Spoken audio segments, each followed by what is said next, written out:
Hello students, a very good morning to all of you. Children, in today's session we are going to begin with our new chapter Air, and in this session we will cover up the following points. Number 1, atmosphere and its functions. Number 2, layers of atmosphere, and number 3, composition of air. Children, as you all are very well familiar with the term air, air is present all around us. It cannot be seen, it cannot be smelled, it cannot be tasted, but it can only be felt. And this is the major characteristic of air, that we can only feel it. Okay? We breathe in air to live. Air is very essential for breathing.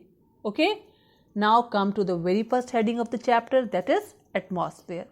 So what is atmosphere? Atmosphere is the thick layer of air surrounding the Earth's surface. Now what are the functions of atmosphere? We'll be discussing one by one. Now the very first function of atmosphere is that the atmosphere makes life possible on Earth. It is a mixture of gases. It contains the most important gas called oxygen, required for breathing. Air also contains carbon dioxide. Children, as in our previous chapter, I have told you about photosynthesis. So what is photosynthesis? Photosynthesis is a process by which plants prepare their food with the help of sunlight, carbon dioxide, chlorophyll and water. So carbon dioxide is the important raw material required by the plants for photosynthesis. Otherwise, photosynthesis would not have been possible. The ozone layer present in the atmosphere blocks the harmful radiations of the sun from reaching the Earth's surface. Means, ozone layer acts as a barrier between the harmful radiation and the Earth's surface. Otherwise, harmful radiations may cause skin cancer. Okay? The number of patients of skin cancer may increase if the ultraviolet rays keep on reaching the Earth's surface. So, ozone layer acts as a barrier. Another important function of the atmosphere is that atmosphere maintains the right temperature on the Earth.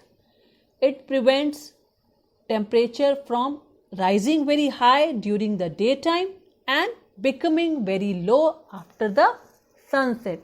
Or in other words, we can say atmosphere maintains the equilibrium between the temperature, or it maintains the balance between the temperature. The atmosphere also prevents the meteors from hitting the Earth. Clear to everyone? Now children, let's start another topic of this session, that is layers of atmosphere. The atmosphere extends up to 1000 km above the Earth. It is divided into 5 layers. Number 1, troposphere. Number 2, stratosphere. Number 3, mesosphere. Number 4, thermosphere. And number 5, exosphere. Clear to everyone? Now children, we will discuss about all these layers one by one. Come to the very first layer of the atmosphere, that is troposphere. This is the innermost layer of the atmosphere and it is nearest to the ground. It extends up to 7 km to 17 km. And all the changes related to weather takes place in this layer only. So you all should know climatic changes takes place in which layer?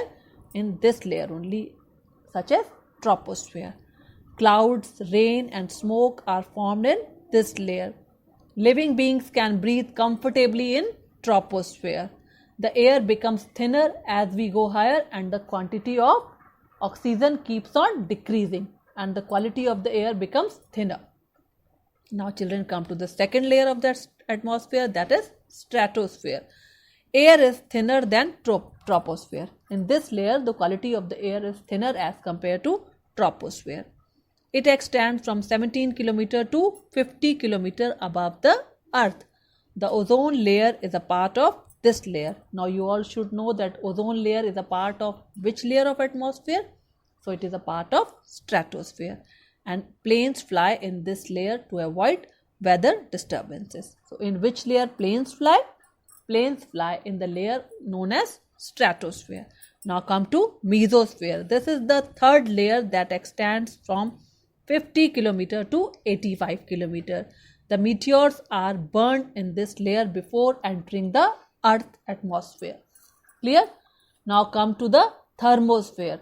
This layer is the thickest layer of the Earth atmosphere. Now which layer is the thickest layer?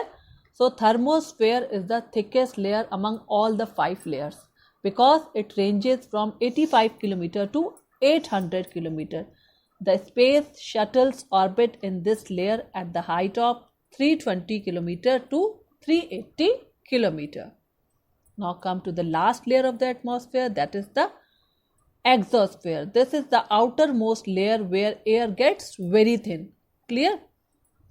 Artificial satellites are launched in this layer. In this layer, what happens? In this layer, artificial satellites are launched.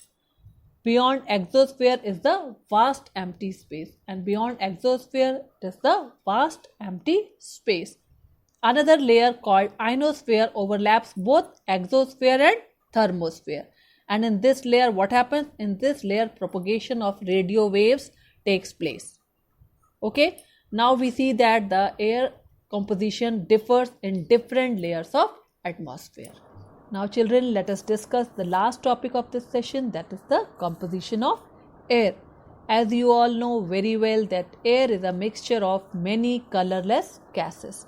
You can easily make out from the diagram also that air constitutes 78% nitrogen, 21% oxygen and 1% of other gases such as carbon dioxide, argon, hydrogen, helium, neon and water vapor. Now we will discuss about these gases one by one. Oxygen makes up to 21% of the air. This is most important component because it supports life on Earth, and burning is possible only due to the presence of oxygen. Nitrogen constitutes 78% of the air. Plants and animals cannot use this nitrogen. So they use this nitrogen in the form of bacteria present in the soil. Now come to the other gases such as carbon dioxide, which is important for making food by the plant by the process of photosynthesis. Argon is colorless and odorless gas. This is used for making bulbs and fluorescent tubes. Helium is used to fill balloons because it is lighter than air. Neon gas is used for glowing signboards. Air contains water in the form of water vapor. So, children, we will talk about rest of the topics in the next video. Till then, bye. Take care.